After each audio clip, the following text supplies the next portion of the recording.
Okay guys, welcome back. I'm back and welcome with another video. So today's video is going to be a little special. Oh wait, the light is not there. I'm going to make oobleck. I'm going to teach you how to make oobleck. So it's only two ingredients. Oobleck is like cornstarch mud or like magic mud you might have heard. So this is some corn flour or cornstarch I have in a bowl. You can see, and I have some water. So what you need to do is have 2 parts cornstarch and 1 part water. So here I have the cornstarch and I just pour little water in it. You can see right here. There you go, and you just stir it until you get a thick mixture.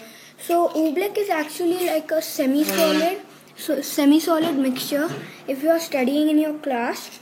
And it's very fun to make, and if you don't have recipes for slime and you don't have like the ingredients to make slime, you can make oobleck.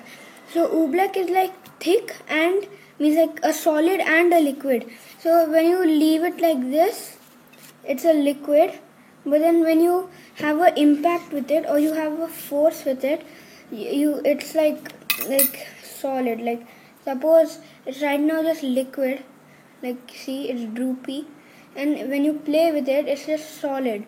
Like it's not even droopy. It's not even drooping in my hand. Look, I can squish it, and it can dry. But then, oh my god, look at my hands. Okay, it can dry, but then it's a very fun, interactive kind of slime. And if you fill a balloon with oobleck, oh my god, it's so satisfying.